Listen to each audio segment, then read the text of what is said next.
God who was. We worship the God who is.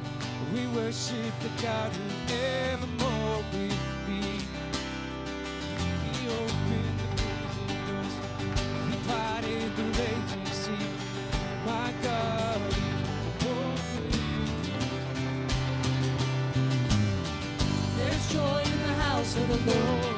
There's joy in the house of the Lord today. We won't be quiet. We shout out your praise. There's joy in the house of the Lord. Our God is surely in this place. And we won't be quiet.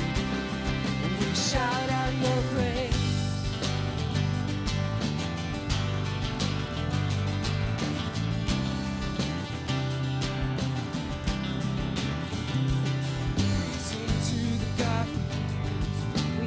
To the God who saves, we sing to the God who always makes a way.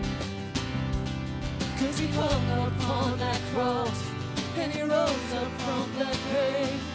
My God still rolls stones away. There's joy in the house of the Lord. There's joy in the house of the Lord today. And we won't be quiet. We shout out your praise. There's joy in the house of the Lord. Our God is surely in this place. We won't be quiet. We shout out your praise. We were the beggars, now we're royalty. We were the prisoners, now we're running free. We are forgiven, accepted, redeemed by His grace. Let the house of the Lord sing praise. We sing in church, 'cause we were the beggars, now we're royalty.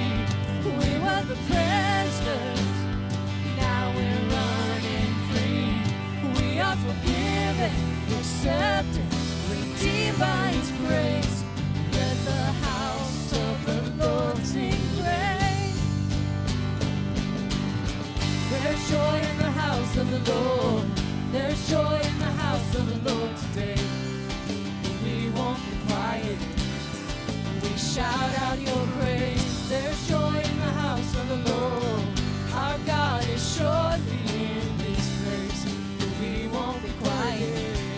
We're gonna shout out your praise. There's joy in the house of the Lord. There's joy in the house of the Lord today. We won't be quiet. We shout out your praise. There's joy in the house of the Lord. Our God is surely in this place. We won't be quiet. We shout out your praise.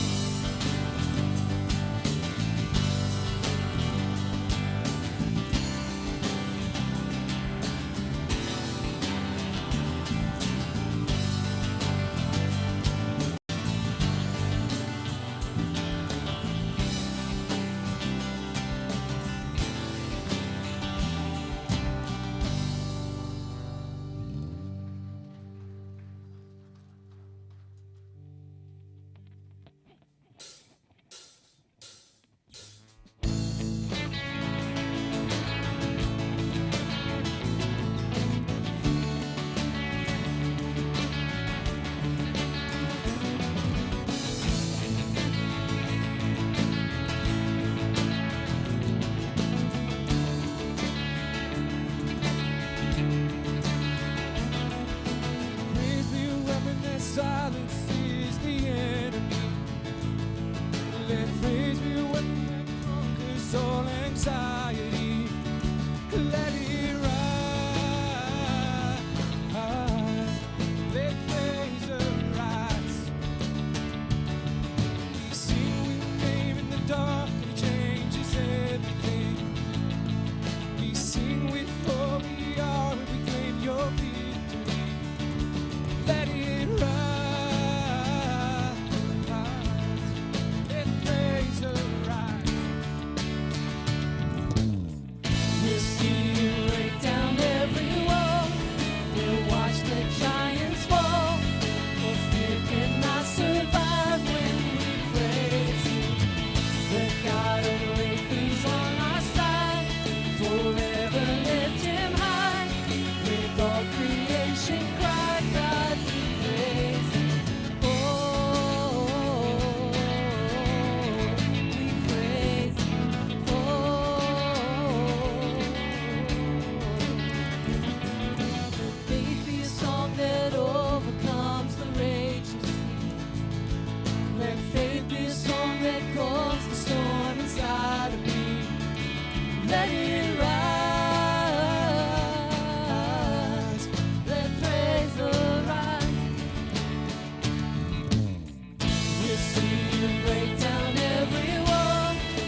our voices.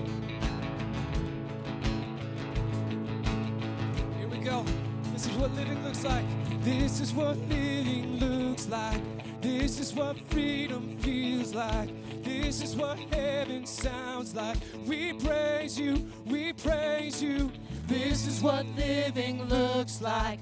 This is what freedom feels like. This is what heaven sounds like. We praise you, we praise you. This is what living looks like. This is what freedom feels like. This is what heaven sounds like. We praise you, we praise you. This is what living looks like. This is what freedom feels like. This is what heaven sounds like. We praise, we praise. We'll see you break down every wall. We'll watch the giants fall. For fear cannot survive when we praise you. The God of breakthroughs on our side. Forever lift him high. With all creation cries out, we praise you. Oh, God of breakthroughs. We'll watch the giants fall. For fear cannot survive when we praise you. The God of breakthroughs on our side. Forever lift him high. With all creation cries out, we praise you. Oh, we praise you. Oh, we praise you.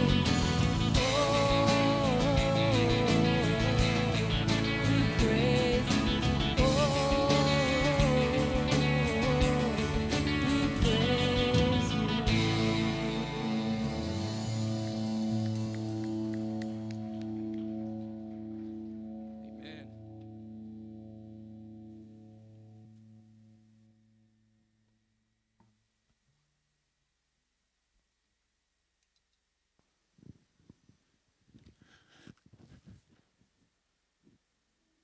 Common Ground Northeast. And this Sunday, I want to highlight a weekend retreat that a lot of our youth went on a couple of weeks ago called Snow Camp. Snow Camp is a retreat that all of our Common Ground campuses go on. West, Midtown, and Northeast. We come together as one youth ministry. We retreat up to Michigan, and we retreat up there in order to have a ton of fun, connect with each other, but most importantly, connect with God and set the trajectory for our new year. Y'all, we had a ton of fun. We did connect with one another, and I truly believe God met us there, and I think lives were truly changed. Check out this video.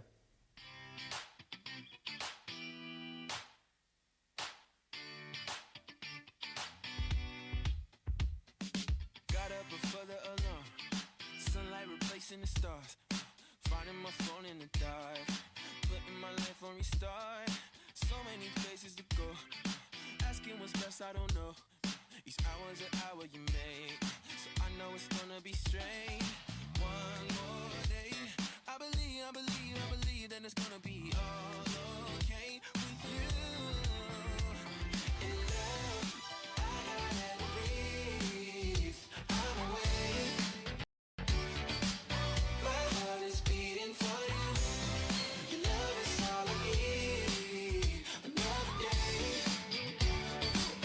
I'm gonna live it for you, I'm giving thanks for another day, giving thanks for another day, thank you for one more day, I'm giving thanks for another day, giving thanks for another day, no one can tell me what's next, or just how much time I got left, hourglass half full of sand, but I know it's all in your hands, there is no me, only yours, it's only in you I would trust, yo, goodbye to fear and a doubt, hello to your love reaching out, one more day, wanna show that I'm gonna go all the way with you, in love, I gotta breathe, I'm awake, my heart is beating for you, your love is all I need, another day, I'm gonna live it for you, I'm giving thanks for another day, giving thanks for another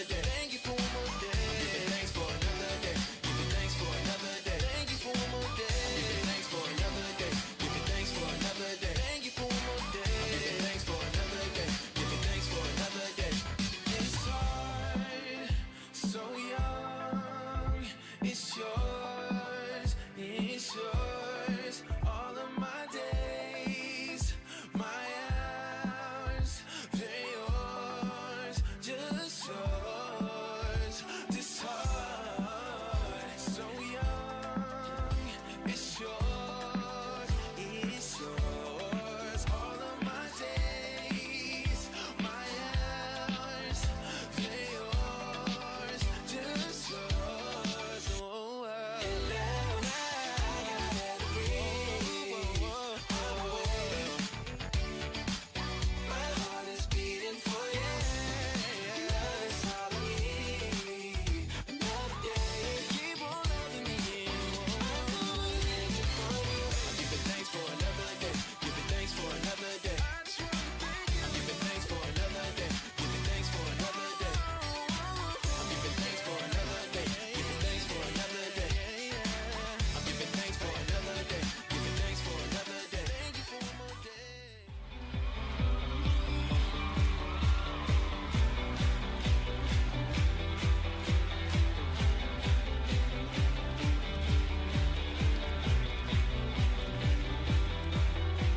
At break of day, in hope we rise. We speak your name. We lift our eyes, tune our hearts to your beat. Where we walk, there you be. With fire in our eyes, our lives alight. Your love untamed, it's blazing out. The streets will glow forever bright. Your glory's breaking through the night. You will never fade away. Your love is here to stay by my side in my life, shining through me every day. You will never fade away. Your love is here to stay by my side in my life, shining through me every day.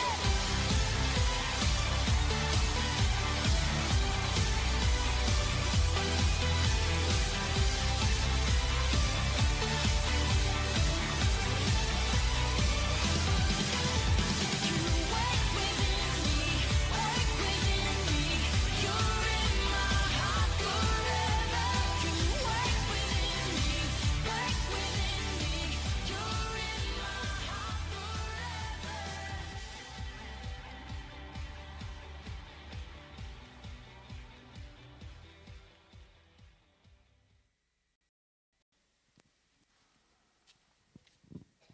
Hey, good morning, everybody. I'm Greg Coley. I got to go to snow camp, and I'm from the sweet sunny South. As we drove north for this weekend retreat, I thought, why in the world are we going to Michigan for a retreat? But as you saw in the video, there are things you can do when it's consistently below freezing that you can't do when it's warmer. So it was a great weekend of connecting as a group, connecting with other campuses for common ground, and worship and prayer, and growing deeper in our relationship with Christ and our discipleship, our devotion to Him. Matthew is going to share a little bit about what the weekend meant to him. The weekend at snow camp was really fun. We learned a lot about God, and we also played a lot of games and climbed ice walls and stuff. So that was a lot of fun, and I think we all connected our friendship more, and also connected our faith towards God. So when you remember these guys and the rest of the youth, just pray for their connection to one another, their connection to Christ, and just that they would have open eyes to see how they can serve Him. So thanks, everybody, for being a community, being a family for these guys to grow up in Christ in. So thank you.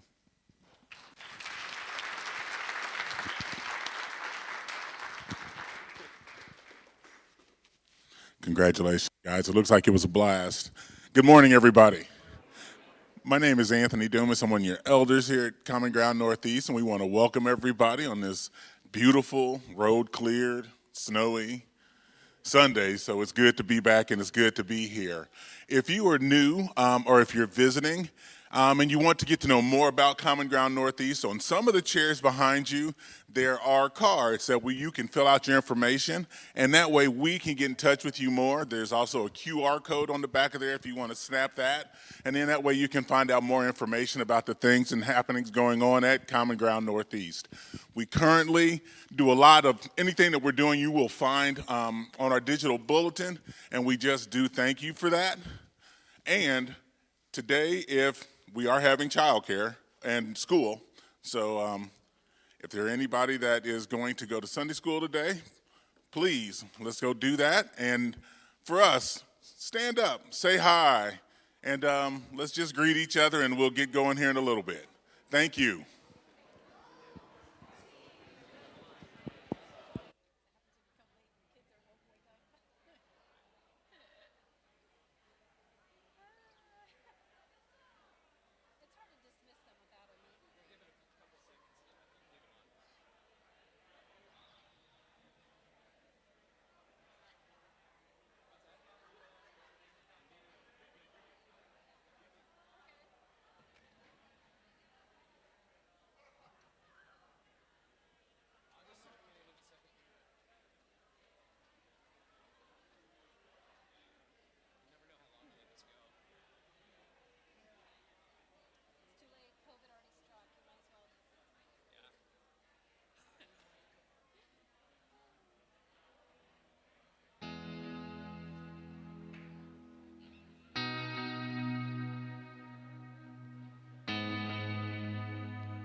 Hey, will you join us in song again?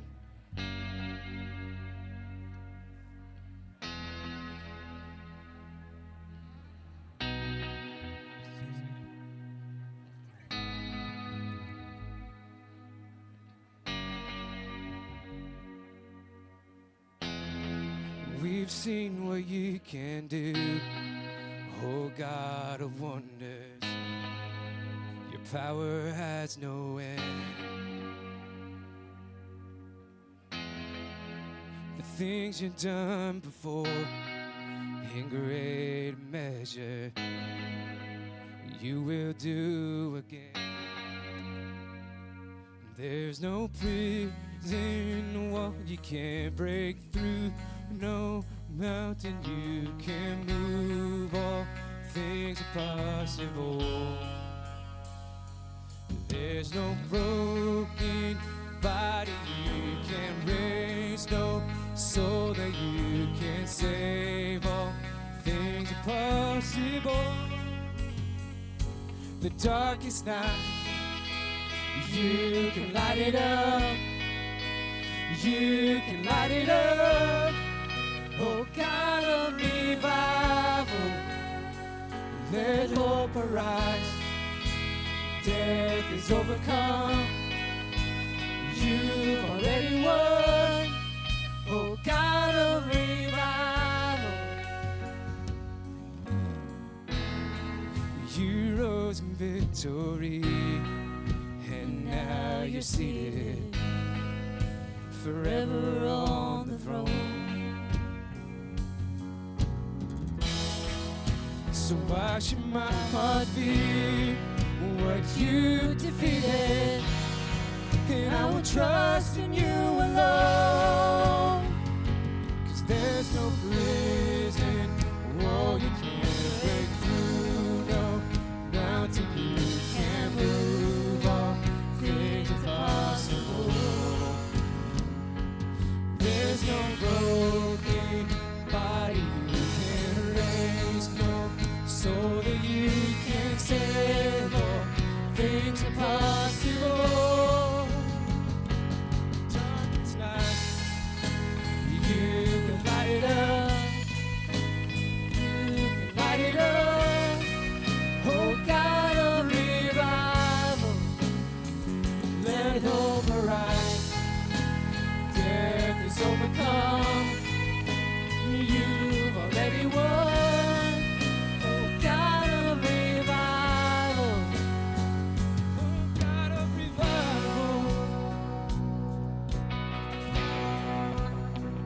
Church, let's make this our anthem, our prayer this morning. We worship the only God who can heal all brokenness. We pray for a revival this morning. Heal our city. Lift your voices. Come awaken your people. Come awaken the city. Oh God of revival, pour it out, pour it out. Every stronghold will crumble. Hear the chains hit the ground. Oh God of revival, pour it out, pour it out. Come awaken your people. Come awaken the city. Oh God of revival, pour it out, pour it out. Every stronghold will crumble. Hear the chains hit the ground. Oh God of revival, pour it out, pour it out. The darkest night, you can light it up. You can light it up. Oh God of revival, never override. Death is overcome. You already won. Oh God of revival, come awaken your people. Come awaken your people. Come awaken the city. Oh God of revival, pour it out, pour it out. Every stronghold will crumble. Your chains hit the ground. Oh God of revival, pour it out, pour it out. Come awaken your people. Come awaken the city. Oh God of revival, pour it out, pour it out. Every stronghold will crumble. Hear the chains hit the ground. Oh God of revival, pour it out, pour it out. Come awaken your people. Come awaken the city. Oh God of revival, pour it out, pour it out. Every stronghold will crumble. Hear the chains hit the ground. Oh God of revival, pour it out, pour it out.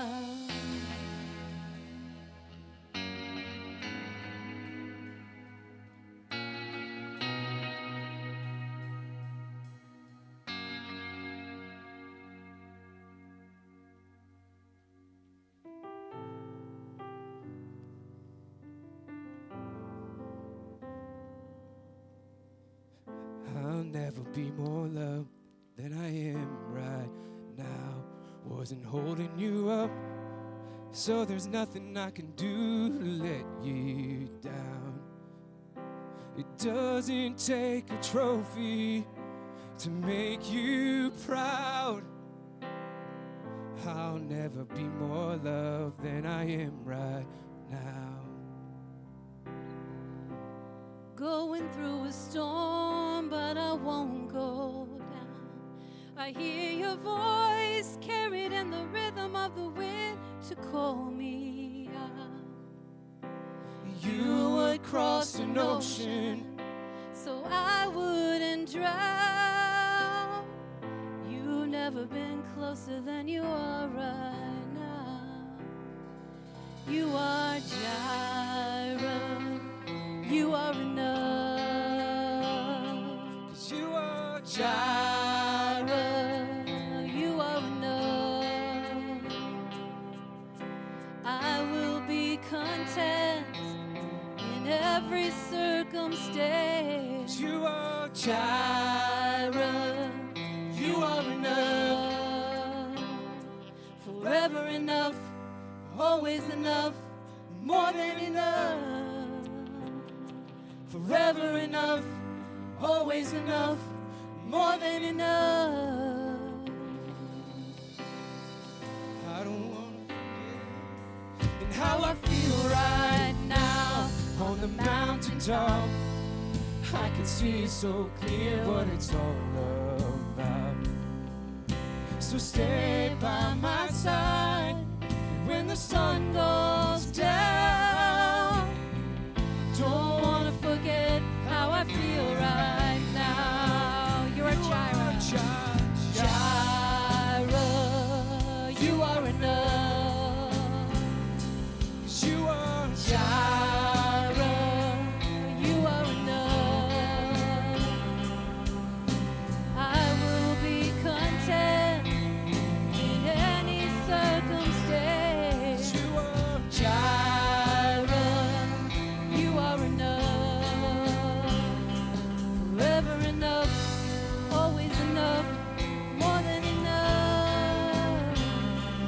Forever enough, always enough, more than enough. I'm already loved. I'm already chosen. I know who I am. I know what you've spoken. I'm already loved more than I could imagine. That is enough. Sing, I'm already loved. I'm already loved. I'm already chosen. I know who I am. I know what you've spoken. I'm already loved more than I could imagine. That is enough. Raise your hands. I'm already loved. I'm already loved. I'm already chosen. I know who I am. I know what you've spoken. I'm already loved more than I could imagine. That is enough. I'm already loved. I'm already chosen. I know who I am. I know that you've spoken. I'm already loved more than I could imagine. That is enough. That is enough. That is enough. That is enough. That is enough. You are enough. You are enough. You are enough. So I am enough. You are enough. So I am enough. You are Jireh. You are Jireh. You are enough. 'Cause you are Jireh. You are enough. I will be content in every circumstance. You are Jireh, you are enough. You are Jireh. You are enough. You are Jireh. You are enough. Yes, I will be content in every circumstance. You are Jireh. You are enough.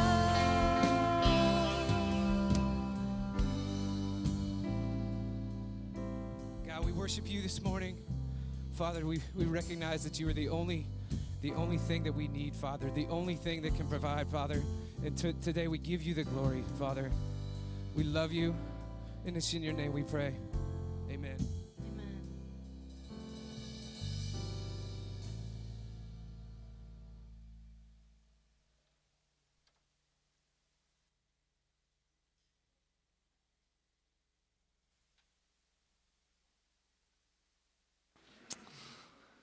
So to start off on that note, to start off on that idea, that identity of God, that he is Jireh, he is sustainer, he is provider, has anyone felt that to be true in their lives? I think, more than that. Maybe a hand clap, because there's people, come on, how many of you have thought of that to be true? Because here's why. Because there's people in this place that are probably going through a difficult time and need to be reminded and need to know that there are others in here with that round of applause, with that ability to affirm it and say, yes, I have seen him be enough in our life. And so let's praise him for who he is every single Sunday. I want to say welcome to you. Thank you for being here. If you're new, we do have Connect cards like Elder Dumas had mentioned earlier. If there are any kids who are still left in the service, you go ahead and be dismissed to their classes right now, just to make sure that we have that figured out. And then one quick mention before we get started today is a quick little non-announcement. There are CGDNA classes. This is our class for people who are still checking things out, newcomers, or just wanting to know more about our church, wanting to know more about the history of who we are, what we stand for, what we believe in, the values that make us tick. That's happening right after service today. And so if you're new here today, or there are some people that we know that have been around for a while that we sent some quick emails out and invites here this week. If you're interested in that, go ahead and find us in the 4th and 5th grade room. That's this east hall wing on the north side, the first door on your left-hand side, and we'll be leading you through that. And anyone is welcome, even if you're here for the first time and you're just like, oh, I want to find out. Let's figure this out. There is some sandwiches provided for those who stick around a little bit.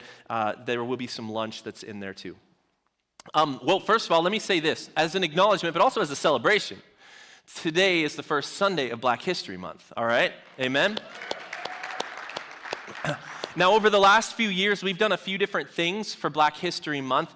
On one occasion, we borrowed from another church, Roosevelt, I think it's just Roosevelt Community Church in Phoenix, an associated church of mine that I have some friends at, and they put out a kind of a social media campaign called Black Theologians, that you should know about. And so every single day in Black History Month, they posted those, and a few years later, we saw that, and we posted some of those same tiles a couple years ago. Well, last year, we wanted to highlight Black-owned businesses, especially during COVID when businesses were struggling. And so we gave a list of different businesses that are Black-owned that we wanted to highlight here in this area for you to be aware of and to frequent in your support of the Black community in this area. And so in many ways, I want to say this because it'll tie in here in just a minute, but in many ways, the Bible's history is Black history. All right, if you haven't heard that before, you've heard it now for the first time. Maybe you've always just known that because you read it and you realize that the ethnicities and nations present are very much in the Middle East and Northern Africa in their inception. And in many ways, the history of the Bible, the history of God's people, is Black history. And so our Justice and Rec team, during this time, we're trying to figure out what do we want to do this year. And so they came together to figure out some ways that we can participate and celebrate Black history as a church. So Dr. Theron Williams, who's a local person, a local guy. I don't know if he's a pastor. Is he a pastor specifically? Yeah, he's a local pastor. But Dr. Theron Williams, he wrote a book. He was a guest on our podcast, I think the very final guest in our first season of our podcast where we were interviewing Black clergy and faith leaders in the area, has written this book called The Bible is Black History. And then he wrote some accompanying children's and youth books also, some of which are available now. Right now we have some picture books that are available right now for those who are here. And then we've also got some copies of both the regular book that he wrote, the original one, and then some of the other resources that he put together. We're going to make those available as we have them to some of you. And we do ask that if you take it and read it, please bring it back because we want to keep it circulating around in this area. We have a number of items to help show solidarity with the Black community, such as some stickers that are to come, masks that you see some people wearing here this morning with African-themed colors on them. We're going to have some yard signs that are going to be put out in the front of our building. We're just waiting on those to be finished. But part of it is that we want our congregation, but also our public testimony to be known that we are in support of the Black community. And so this Sunday, as a part of all of this, throughout February, the final Sunday in February, we're going to have a final celebration where we encourage you to wear your Sunday best. You can wear the colors black, red, and green in solidarity as a part of that, but there will also be a special presentation of the song Lift Every Voice and Sing, also known as the Black National Anthem. So there's some really cool things that are happening here as we go through this month. Just keep a lookout for it. We'll also be posting some things online and some ways that you can support and just keep this at the forefront of our mind. Now, today we're starting a new series that in some ways has been in my head, in my heart for a long time, something that I've wanted to preach on in a while, which is just this idea of what is the topic in the scriptures of justice, the topic of righteousness, topics of resistance, and the different ways in which we are supposed to engage in these things. So during this month, what I'm going to do is focus. This series is called Righteous Resistance, and every week during this part of the series, we are going to pull from scripture a definition or a directive from God about justice and its connection to righteousness, about the idea of righteous resistance, and then we're going to connect that to a part of Black history, such as the Civil Rights Movement and even some modern events. When we move to March, we'll broaden that scope into a few other ideas. We have a guest speaker coming in at the end of this month. Pastor Johnson Bevan is coming later on. I'm really excited about that. I had a chance to talk with him on the phone earlier this week, and I'm excited for what he is going to bring and what he's going to offer here. So it's an exciting month. We get to kick this off. It's exciting because we just see God blessing us too with new people checking out our church. That's continuing to happen. And so you're going to see us offering up the CGDNA stuff more and more frequently. And I just wanted to stop before we get going. I want to pray and ask God to be with us as we kick off this series, to be with us as we deal with possibly another controversial topic. At least it can get its way into controversial areas. But I want us to be Bible-centered in this and what we mean by it. But I also want to just thank God for what he's doing, the movement that's taking place inside of Common Ground Northeast. Would you join me with prayer? Yeah, so Lord, we thank you for what you've done here, for what you're doing here, God. Just all the people that are coming to check out, either because of some of the values that we've taken on as a church. Maybe it's just this side of COVID, people are finally loosening up and able to check out churches that have moved into this area, Lord. And so if this is the church for them, God, and I know that we are a flavor, we're not everyone's flavor, but God, if we are, let them find us, let us find them, and let us be a community of righteous resistance. Let us be a community of justice. Let us be a community of common ground, of making the essentials and the non-essentials out to the edges. And Father, that's our heart. That's what we want to be. We want to be courageous. We want to empower people. And so, Father, make that true of our congregation. And God, we just remember, just as we're celebrating Black history, we also know that there's been some threats on some of the historically Black universities and colleges. God, would you protect them? Would you not allow any evil to fall upon them, God? And Lord, I do pray in this place, Lord, we would see the fulfillment of Revelations, at least some likeness, some fulfillment of Revelation 7:9, that every tribe, tongue, nation, culture, ethnicity, people would find a home in our church. We pray for this in Jesus' name. And all God's people said, amen. Amen and amen. Well, as I prepared for this series, I thought of this story, something that happened to me, wherein I saw an example of injustice and I had to act. It burned within me to the extent that I kind of threw off the idea of consequences, threw off the fear, and just kind of acted. I was in 4th grade, happily playing Foursquare inside of the recess that morning on a regular just day of the week, and I saw one student off in the distance. I knew his name. His name was Andy. We weren't like close, but as I saw him, you remember those dome, I guess they're monkey bar handles, you know what I'm saying? But it's like in a dome shape, and I think they don't have those anymore, but this is what was out there. And there were 3 kids, like a classic trio of goons, picking on poor Andy, who is a classic example of kind of the nerdy kid at our school. And he's over there. I don't know why they were over there together, but you've got the leader who's kind of calling shots. You got the big goon kid who's just doing whatever he's told. And then you got that toady who's just like cheering him on, like picking on this little kid. And what caught my attention, I don't know why it was this and nothing else, but I kept watching him try to get up and they kept pushing him back down. And then he'd push up off the ground, he'd kind of roll a little bit further away, and he'd push him. And I'm sitting there with this rubber ball, right? Like sitting there looking at him, and it was just like, nope, not going to happen. And so I start running towards these kids.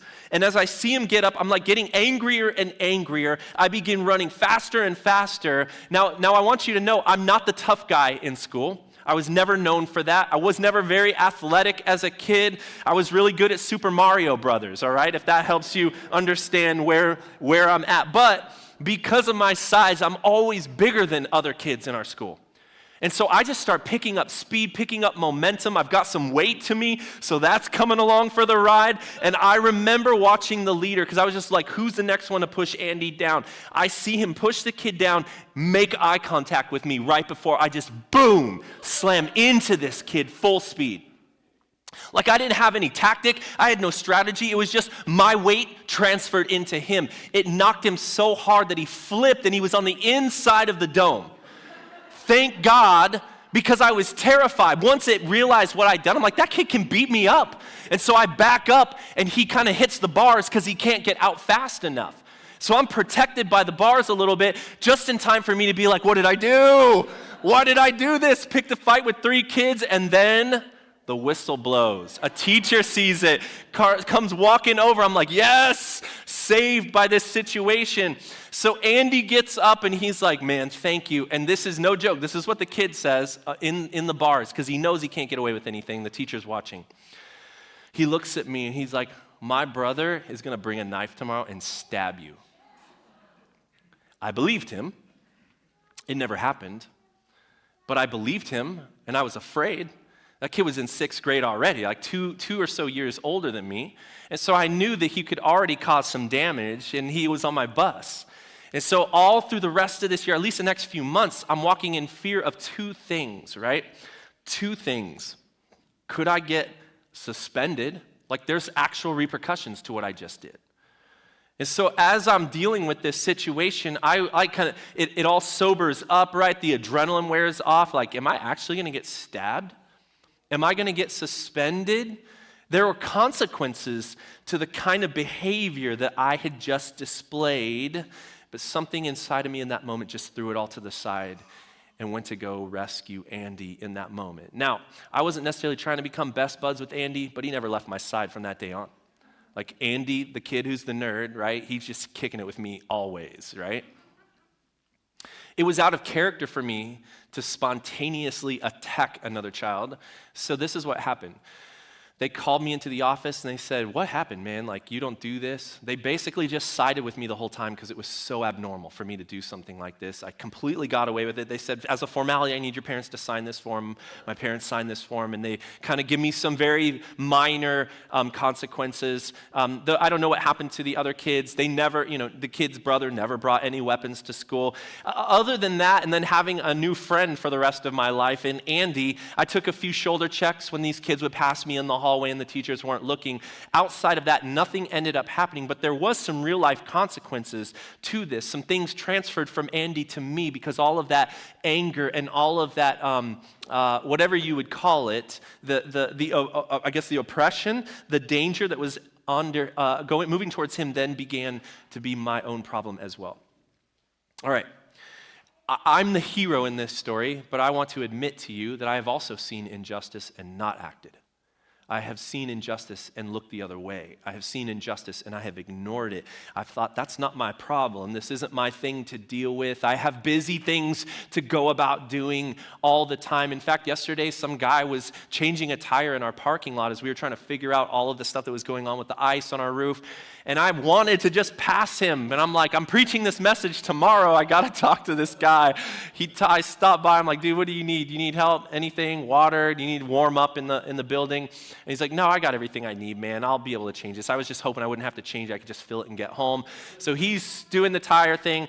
He's like, really, man, you got 4 kids in the car. Just go ahead and head on. But before he left, he's like, hey, man, I want you to know my name because one day we'll meet in heaven, like indicating I'm a Christian and you're the pastor, right?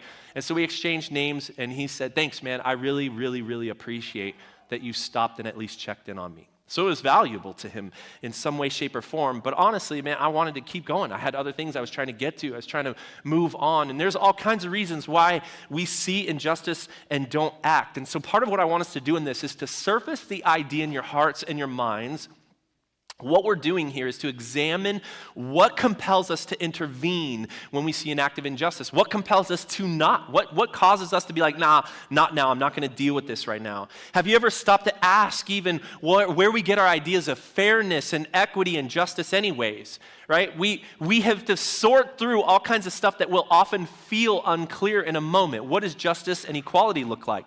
Is it determined by access and opportunity, or is it determined by dignity or something else completely different? And who gets to determine right and wrong? How do we measure it? How do we gauge it? So these are all questions I want us to deal in over the next few weeks as we work through this series. And here, I want you to realize that these are important because it's possible for us, given the name righteous resistance, it is possible for us to resist the wrong thing. It is possible for us to resist the right thing unrighteously. It is possible for us to be self-righteous and not engage resistance at all just because it's done in the name of, quote, keeping the peace. But God calls us uniquely as people amongst all creation, all right, and uniquely as Christians amongst humanity to be a people of righteous resistance. It's a part of the entire narrative of the scriptures, and we'll hope to show you that in this series. And I want you to hear this. It's uniquely human that there is no sense of justice or fairness in nature. Well, what do I mean by that? Well, the praying mantis eats its own mate. No one has a problem with it. The panda will have twins and often abandon one to take care of the other one, and no one steps in to say, hey, that wasn't right.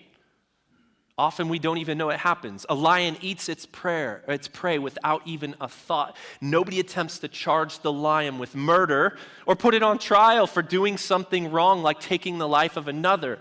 You say, well, yeah, that's not true. I saw Lion King, right? Both the Beyonce and the Donald Glover version and the old school cartoon version of it, right? And if there's anything that Simba wants to teach us, it is the circle of what? Oh, that wasn't as many people as I thought. Maybe you haven't seen The Lion King, right? Well, I'll have to explain that narrative some other time.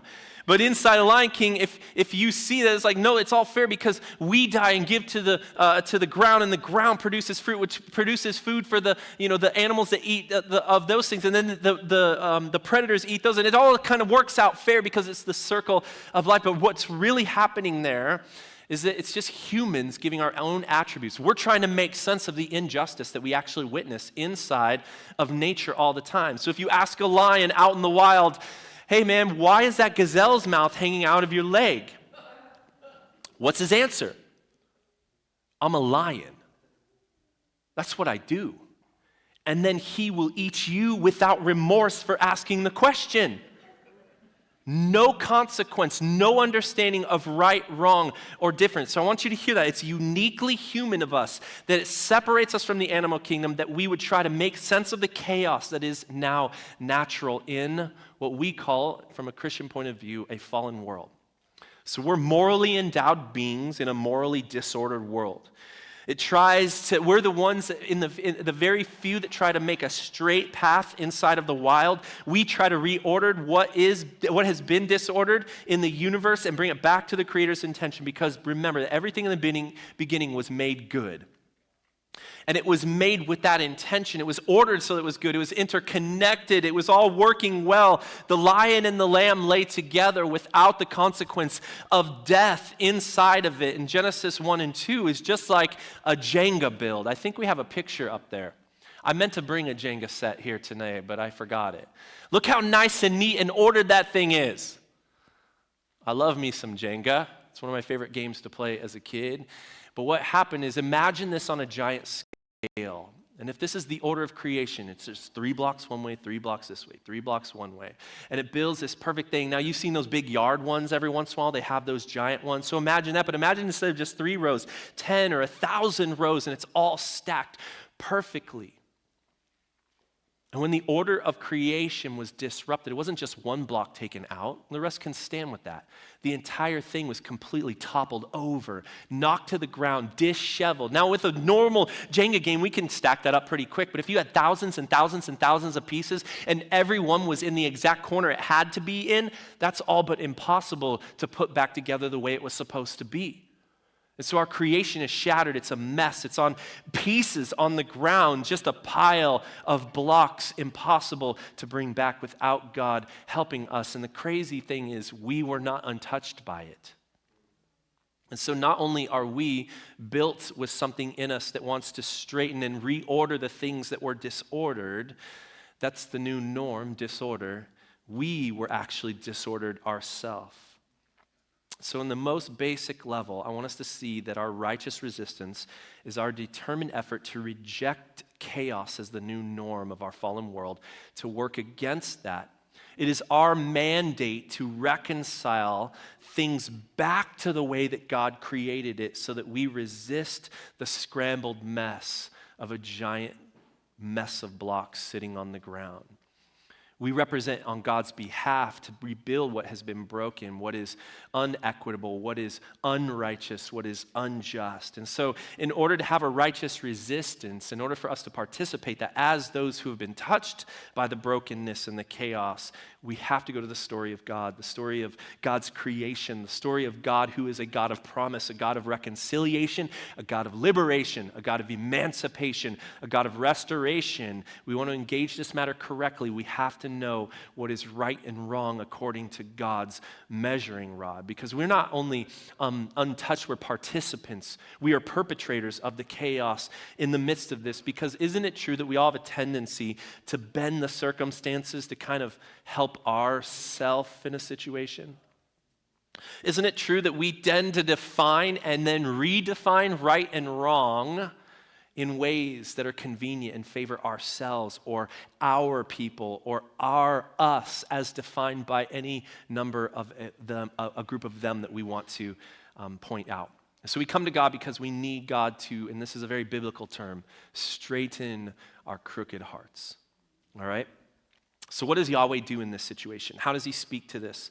What can we learn from the Bible on this topic? And I have a few things that I want us to look at. And the first thing I want us to do is to establish a well-known historic doctrine. I won't spend much time on it because we've touched on it before, but the doctrine of the Imago Dei, which comes from Genesis 1:26 and 27. Let me read it really quick. We'll establish that and then we'll build upon it.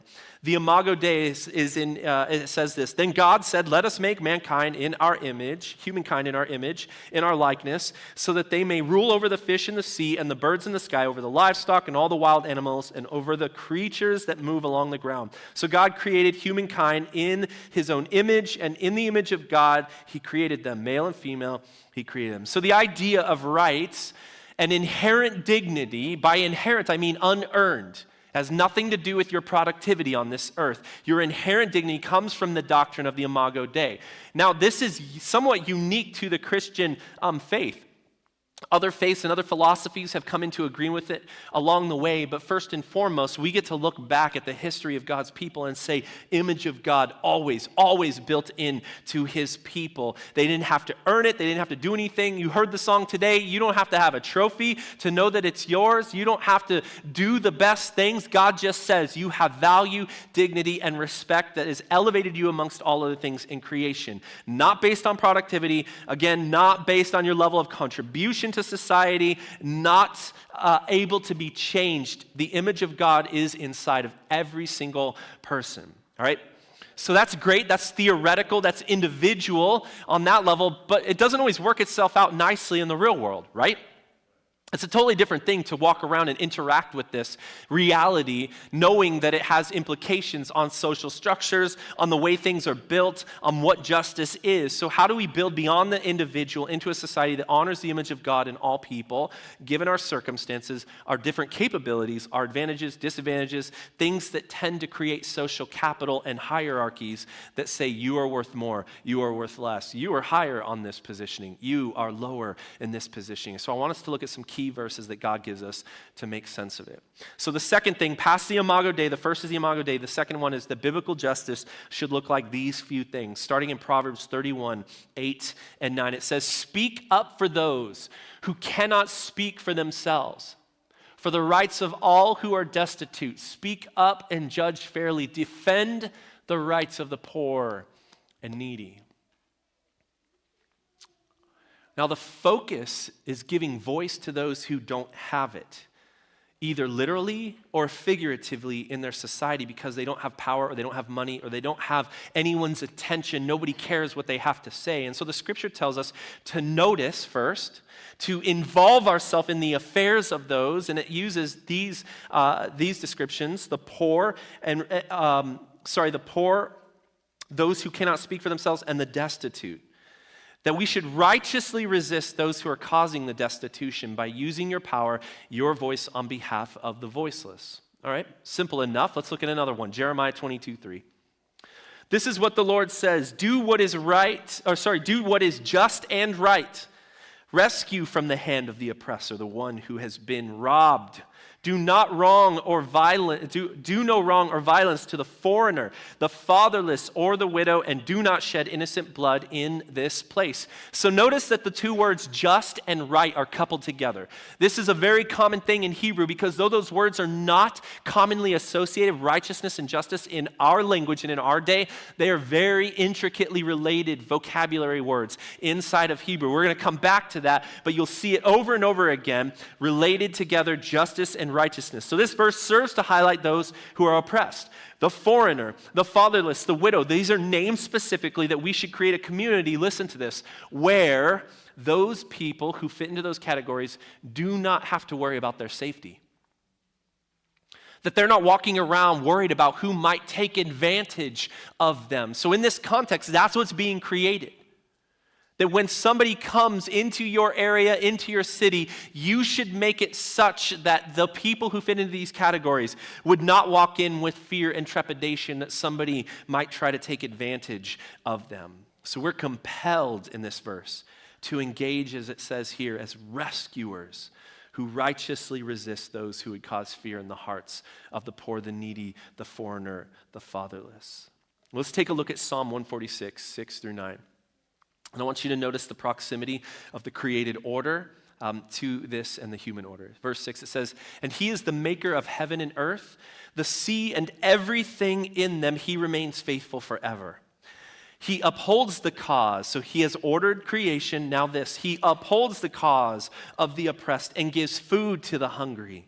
The Lord sets prisoners free. The Lord gives sight to the blind. The Lord lifts up those who are bowed down, and the Lord loves the righteous. The Lord watches over the foreigner and sustains the fatherless and the widow, but he frustrates, some translations say thwarts. I like that one better.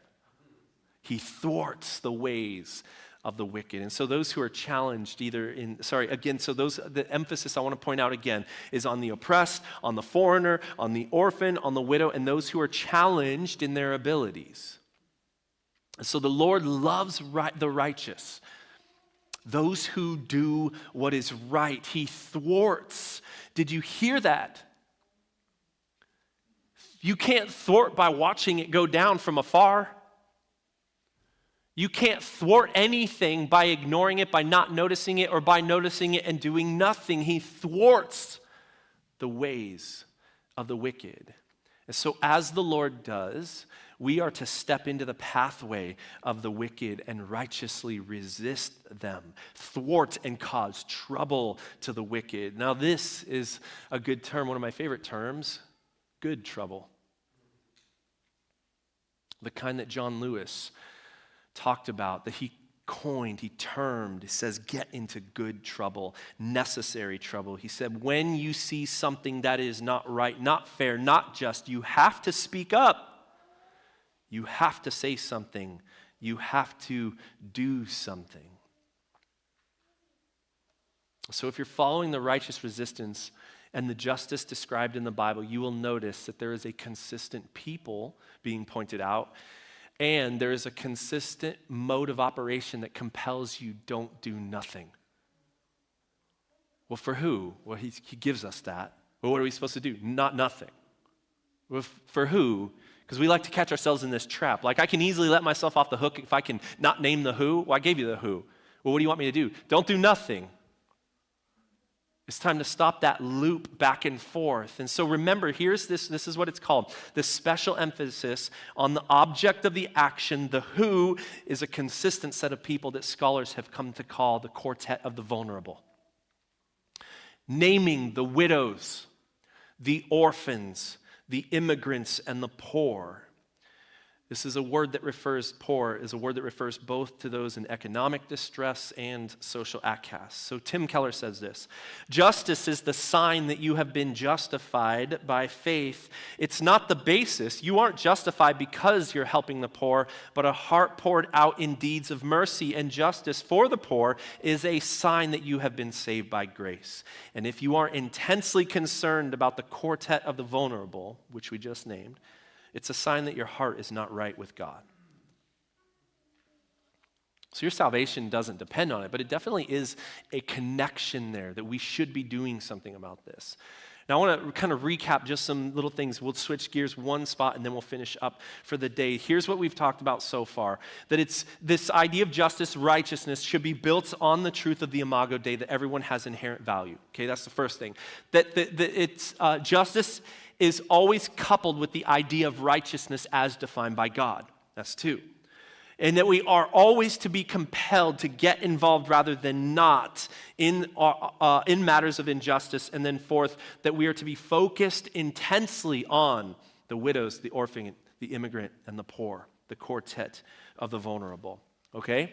So that's what we've covered kind of for. That's a base level understanding of where we're at. Now shifting just quickly gears, while everyone says that they want justice, we can almost always never understand or figure out what and how to create that.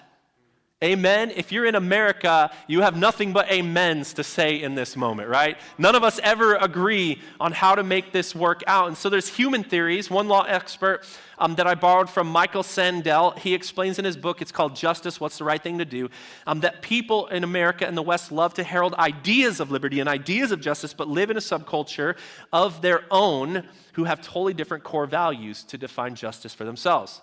That's true, right? Right now, that should not be controversial. We should have all gotten there, right? Like, we all don't agree. He gives us a few different angles by which we tend to look at it, and he says almost all of your ideas of justice, political orientation, all these things can be boiled down to these three things. I'll do them quickly. One is the maximizing welfare view. It's focused on communal welfare. Justice is defined by us doing what will do the greatest amount of good and reduce the greatest amount of harm for most people. This usually involves socialist ideas, redistribution as a tactic, right? That's kind of the more progressive side of that coin. One of the major things that constantly gets pointed out is that everyone is up to their own to determine what is the greatest good and what is the greatest harm, right? You have to define those at some point, and that's also a point of disagreement. So we have this welfare kind of focus. Then the next one is an individual liberty, respecting the freedom view is what he calls it. That justice is defined by that which creates the most amount of respect for the individual rights and freedoms of every person, and that a just society should adapt and give as many accommodations to give everyone all the freedoms that they can possibly have. So it protects freedom and liberty in the midst of this. So it's usually expressed in libertarianism if you're thinking in the political realm. Catch it, that's just one aspect of it, though. That's how that gets expressed in those areas, but this is not necessarily a political orientation. It tends to work itself out there. Then the last one is a promoting virtue, that there are a set view of virtues, and it's focused on those. Justice is what is going to shape a society to act as they ought to according to moral virtue. Again, the question is, but who gets to define moral virtue in the midst of that, right? So it assumes that there is a standard of moral virtue, usually expressed in conservatism inside of our American context. All right, so here are these three different views. They're all like kind of working against each other depending, and honestly, we have, well, I'll get to this, but you'll catch that they actually overlap to some extent. Whether you want to agree with that or see that or not, they do overlap. We might be using, so here's one observation. You and I, if we come from two different angles, we could be using the same word, freedom, liberty, justice, etc. And we're talking about two completely different things, right? That's possible. We're not even talking about the same thing. I feel like I've been in conversations where that has happened. Two, we have competing interests and values that we weigh different, right? So you might actually like all of those in some way, shape, or form, but one is a higher value and one is a much less valued than the others is. And then catch this. You will actually switch those based on your moment, your circumstance, the things that have happened to you. And so all of a sudden, you go through a hard and difficult time. You might switch from one over to the welfare mode because you're in need of that in that moment. So that makes the most sense to you given your circumstance. And then you might switch over to a different one because you're doing well. And look, I just want all my freedoms. I feel like my freedoms are being compromised, so I want that to be upheld. And so you will actually change based on your circumstance and experiences. The third thing is that we all have a tendency to bend the values to fit our current situation. We talked about this earlier. We will redefine right and wrong in a way that is convenient and favors whoever you decide your people are. And then lastly, we tend to exist in a camp first, then read the scriptures and assume that it just affirmed what I already believe, right? Okay, so all of these are pretty clear. I would say I have one example. If you know Romans 13, that we're supposed to obey the governments that are in front of us. I feel like I watch conservatives quote it when the policies begin to agree with them, and they're like, well, the Bible tells us we're supposed to listen to the government. And then as soon as that switches, someone's like, well, hey, now that the more progressive ideas are being heralded in the government, hey, the Bible said that we're supposed to follow everything that they say. I've literally watched that happen within the last year. Both sides quoting that verse against each other, hoping to get somebody in alignment with their own agenda. All right. I want us to understand that we need to think about these things, that it's going to be very, very difficult. It takes a lot of discipline to put those assumptions aside and to just ask Jesus, what is justice according to you, according to your scriptures? What is it that you have to say, God? And so I'm asking us all to do that. Put that aside to some extent. Right? You don't have to just throw out everything that you believe, but understand that you're probably caught in these four little circles that tend to cause you not to move outside of your own understanding. And so the question is, how, God, can we put that aside and say, what is it that you tell us to do? Because none of the things that the scriptures are going to say will land cleanly inside of any of your categories. I promise you. And I guarantee you, if you think it excluded any one of those, it doesn't. It touches on every single one of them. They're all involved because they're values. And I would actually challenge this. If you believe that what the Bible says cleanly agrees with whatever political orientation or understanding you have definitely co-opted the scriptures. Right? Okay. So it's going to take a lot of discipline for us to think outside of our preconceived notions and come to this. I have one final thing. I'll get us out of here really quickly, but I want us to have a couple of things just laid down at the outset. One of the ways in which we understand justice and righteousness is very clearly built into the vocabulary of the scripture. There's two Hebrew words, zedekah, which is usually translated as righteousness only, is an ethical standard that refers to having a right relationship with people. It's very relational in its understanding. It's about treating others well as the image of God is in them and giving them God-given dignity that they deserve. The second that we're going to focus on is mishpat. Everyone say mishpat. 1, 2, 3. Oh, we got it. We're there. It's translated almost always as justice, and it has two main usages, but it is weighted very heavily towards the second. Here's the first one. Retributive justice, meaning you punish an evildoer, a wrongdoer, by a standard of justice. So if you steal something, you have to pay it back or deal with the consequences, right? It is kind of righting a wrong. This is what we usually think of with justice. So the word justice is an unfortunate translation inside of our scripture. It's why righteousness needs to be connected to it. So we usually think of this. It's cold, hard facts rendering correction towards an action or a wrongdoing, all right? The second one, and I'm telling you, by and large, like 9 times out of 10, this is what the word justice means. Restorative justice. And it means making sure that everyone in our communities, rights given through the Imago Dei are respected, meaning they are treated fairly and given opportunities to flourish. I'm going to read that again. It means making sure everyone in our community's rights are given through the Imago Dei are respected, meaning they are treated fairly and given opportunities to flourish. It's going a step further to seek out the vulnerable. It's going a step further to say who is being taken advantage of and how can I step into that and take that burden on for them. Very specifically, this is what this word means. You might think, well, charity? Well, it's not charity, although sometimes that word makes sense here.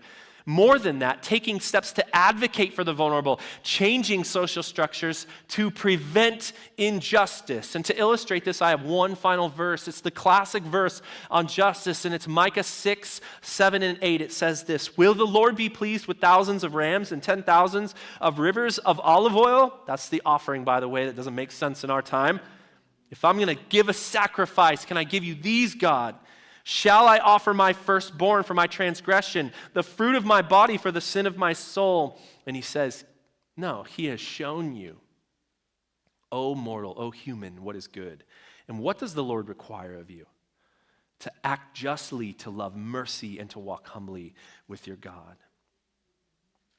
Now, the temptation is to think those are three separate categories, but they're not. They're woven together very purposefully, intentionally connected. The prophecy of Micah is an account of a very angry prophet who is mad because the people who have been rescued from Egypt and an unjust system under the regime of Pharaoh are now acting unjustly themselves. They're taking advantage of those whose land is not as productive and accumulating owners accumulating bondservants in massive numbers. Changing the property lines in the middle of the night, just moving the boundary stones.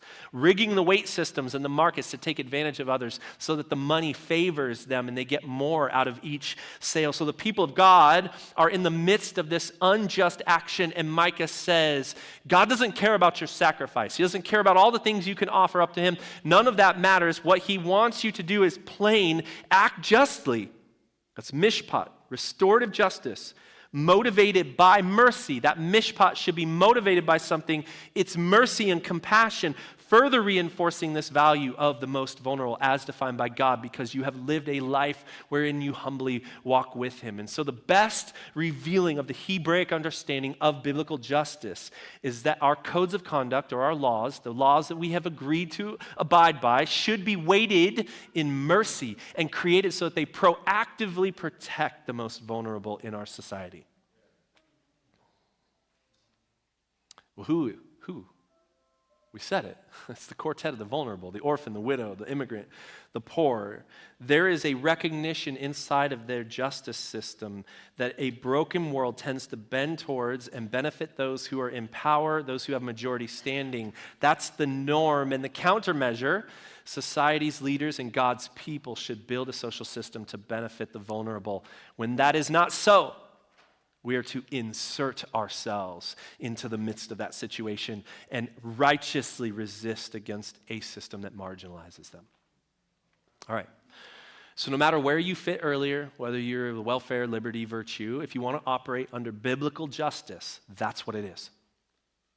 That's the definition. That's what the words literally mean, and you have to embrace that both personally and communally, a radical way of selfless life, of creating a social system that always involves prioritizing vulnerable people and courageously making other people's problems your own, even at the cost of the most powerful, including when you are in that category yourself.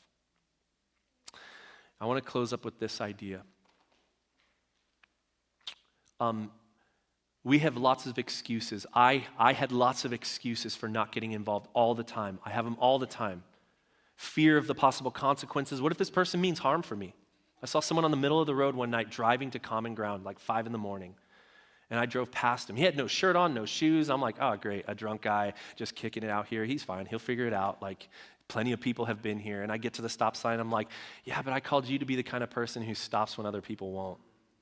So I turned around, dude vanished, all right? I don't know if it's thin air. I don't know if it was an angel. God was like, I just wanted to see if you'd do it. I don't know. I yelled for him. I'm out there in the middle like a wild person, like, hey, really yelling out. Nothing, nowhere. But it was so inconvenient, I almost stopped, didn't stop because I was late to go get ready for sermons on Sunday morning. Inconvenience right? That we conclude that's not my problem. It's not who, you're not sure who's the wrong in here, and so you just like, it's too complicated. I'm just going to step out of this situation. I don't want to look at all the details. There's too much involved. And the ironic tragedy is that the Bible, of the Bible, is that God's people might be found committing the same acts of injustice that God has worked to free them from, whether they be inactively participating in them through a lack of mishpat, or we actually perpetrate them by leveraging our social status against them. It's a woeful tragedy. And we can either fail and dishonor God, or we can act and honor God. And you see, when the people in power don't act on their own behalf, others have to. Even the vulnerable themselves, with what little power they have. And you see Rosa Parks sitting on a bus, refusing to give up her seat in Montgomery, Alabama, 1955, causes a catalyst of actions amongst the local leaders. A community organizes itself at the Montgomery bus boycott, led by a young MLK at that moment. The boycott lasts for more than a year, and eventually the Parks and powers at be have to change their ruling. It ended when the Supreme Court ruled that bus segregation was unconstitutional. Over the next half century, Rosa Parks becomes a nationally recognized symbol of dignity and strength, but not to all. Because for a long time, to many people, she was a nuisance. Because for a long time, to many people, she was a rabble-rouser. Because for a long time, to many people, God, can't you just leave good enough alone? Well, enough and well enough was not good. And so Rosa Parks righteously resisted on her own behalf. Though there were consequences, God has honored her in this. And so when the powerful refuse mishpat in their day, it's an affront to God. And so we look towards a future much like Pharaoh if we decide to opt out. I want to pray for us as we close up. The band can go ahead and come up as we close down for today. Here's where I want us to do. I want you to consider yourself. Over the next few weeks, we are going to tell the story of righteous resistance in the Scripture. We're going to give you an example from real life through civil rights, some other examples as we go through. But what I want you to do is then ask yourself this question every week over and over and over. God, where am I to be righteously resisting today? Where am I supposed to be a righteous nuisance today? Where am I supposed to interact and engage myself, intervene in a moment of injustice today, regardless of the consequence, regardless of the possible harm, regardless of the fear, so that you can take on the burden of someone else who doesn't have power? So here's my prayer. God, put into us a spirit of righteousness. God, put into us a spirit of justice that is so unnatural in our broken, fallen world, it would resist against the ways of it. Put in us a compulsion to get involved when we'd rather not. Put in us a clear understanding of who needs this help, who needs to be lifted up, whose burden we need to take on for ourselves, God, that we would push back on the natural ways of chaos in a fallen world to create a reordered world that is exactly as you have wanted it to be. Give us the response of righteous resistance, Lord.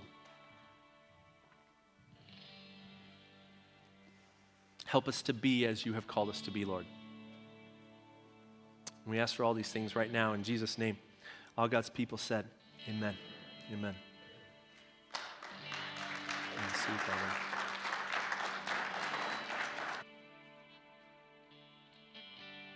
Response time, real quick, as you have sat with this truth, ask God to wash over you with it. Allow Him to consider what we've talked about today. Right now, we are going to give, we are going to pray and remember through communion, and then we're going to sing together and lift our voices as one. If you have the ability to, and God has convicted you to give according to your means, we want to invite you to do that. There's a box in the back. You can also do it multiple ways online. If you go to our website, cgnortheast.com, hit that little menu bar at the top right, and you can do multiple ways of giving, including text to give.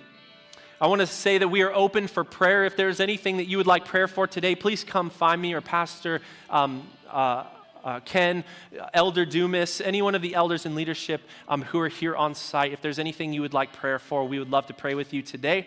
And then if you have something throughout the week, please just email us at office@CG Northeast, and we'll be able to get in touch with you through that. And I want to, as we lead through communion, this is how I want us to kind of think of it, that we would have solidarity with one another in a way that would create brothers and sisters, a family in the faith. And so let me read to you from Matthew today. It says this in Matthew 26, "Now as they were eating, Jesus took bread, and after blessing it, broke it and gave it to the disciples and said, 'Take, eat, this is my body.' And he took the cup, and when he had given thanks, he gave it to them, saying, 'Drink of it, all of you, for this is my blood of the covenant, which is poured out for many for the forgiveness of sins. I tell you, I will not drink it again of the fruit of this vine until that day when I drink it new with you in my Father's kingdom.' And when they had sung a hymn, they went out to the Mount of Olives." Any who call themselves followers of Jesus may partake in the elements. They're both available in the back here and on the side. As you are ready after a moment of reflection, you may take of those elements today.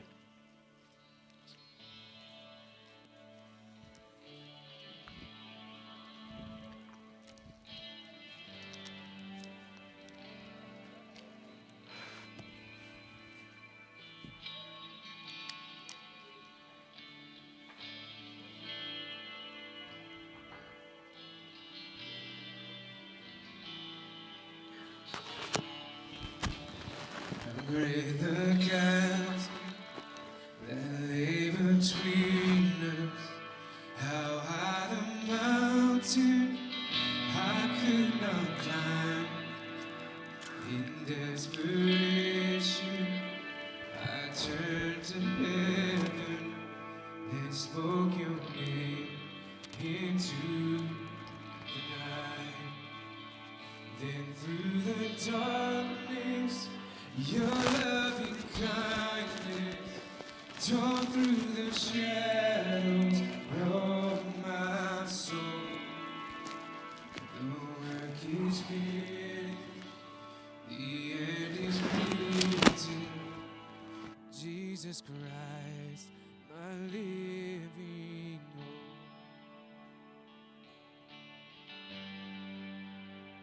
Who could imagine so great a mercy? What heart could fathom such boundless grace?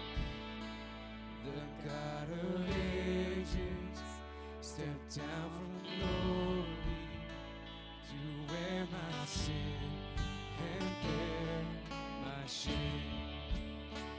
The cross is spoken, I am forgiven. The King of Kings calls me his own. Beautiful Savior, I'm yours forever. Jesus Christ, my living hope. Hallelujah, praise the one who set me free. Hallelujah, death has lost its grip on me. You have broken every chain.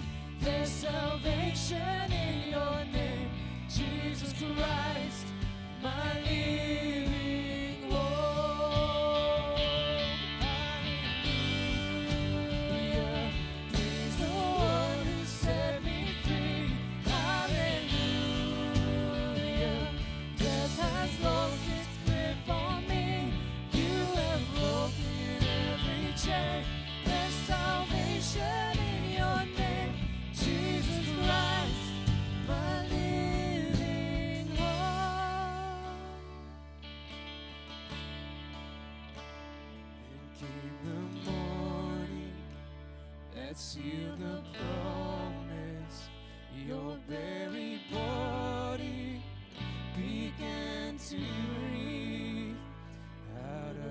silence, the roaring lion declared the grave has no claim on me. Then came the morning, the seal of promise, your buried body began to breathe out of the silence. The roaring lion declared the grave has no claim on me. Jesus yours is the victory. Yeah. Hallelujah. Praise the one who set me free. Hallelujah. Death has lost its grip on me. You have broken every chain. There's salvation in your name. Jesus Christ, my living hope. Hallelujah. Praise the one who set me free. Hallelujah. Death has lost its grip on me. You have broken every chain. There's salvation in your name. Jesus Christ, my living hope. Jesus Christ, my living hope. My living hope.